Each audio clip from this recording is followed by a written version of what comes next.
조지 비벌리 쉐어는 캐나다에서 가난한 목사의 아들로 태어났습니다. 그는 아름다운 목소리를 가지고 있었습니다. 대학을 다니던 중 생활이 어려워 대학을 포기했습니다. 그는 뉴욕의 한 보험회사에서 평범한 세일즈맨으로 살았습니다.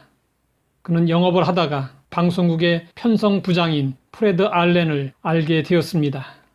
조지 비벌리 쉐어는 우연히 프로그램에 출연하는 기회를 얻었습니다. 공개 방송에서 그가 부른 가라 모세는 전파를 타고 미국인들의 심금을 울렸습니다.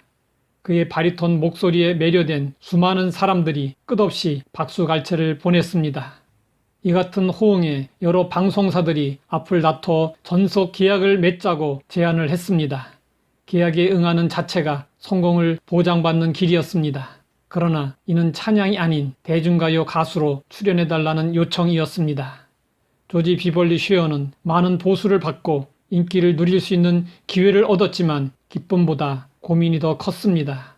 그는 잠시 동안 세상의 짧고 유한한 행복에 취해 뛸 듯이 기뻐했던 자신을 반성하고 하나님의 영원하신 사랑을 갈구하며 기도했습니다. 그가 기도하던 그 시간에 그의 어머니도 아들을 위해 기도했습니다. 어머니의 눈에도 아들의 출세의 길이 보였지만 마음에는 기쁨이 없었습니다. 어머니는 기도를 마치고 아들의 책상 위에 작은 쪽지 하나를 갖다 놓았습니다.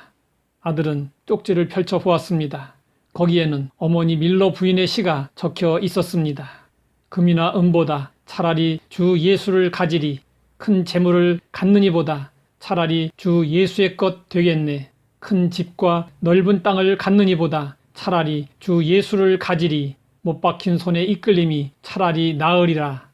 조지 비벌리 쉐어는 이 시를 가지고 주 예수보다 더 귀한 것은 없네 라는 찬송가를 작곡했습니다.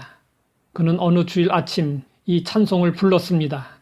이 찬송을 들은 어머니는 달려와 아들을 끌어안았습니다. 어머니의 눈에서는 눈물이 흐르고 있었습니다.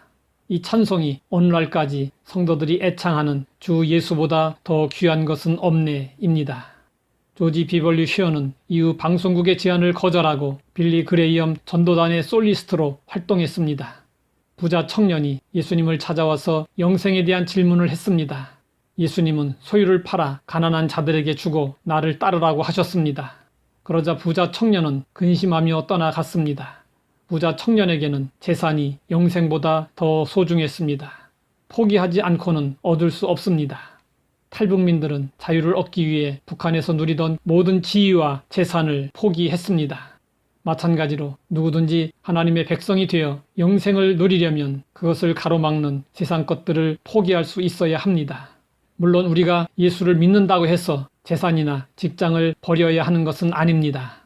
그러나 예수님을 믿는 순간부터 나의 것은 없어지는 것입니다. 예수님을 믿는다는 것은 예수님에게 나의 것을 넘기는 것을 의미합니다. 내 인생의 주인을 예수님으로 바꾸고 내 재물의 주인을 예수님으로 바꾸는 것입니다. 우리가 기꺼이 그렇게 할 수 있는 이유는 무엇일까요? 예수님이 우리에게 이 세상에 그 무엇으로도 살 수 없는 영생을 주시기 때문입니다. 우리가 가지고 있는 소중한 것들이 무엇이든 이전에는 그것이 나의 것이었지만 이제부터는 예수님의 것이며 예수님이 포기하라고 하면 얼마든지 포기할 수 있어야 합니다.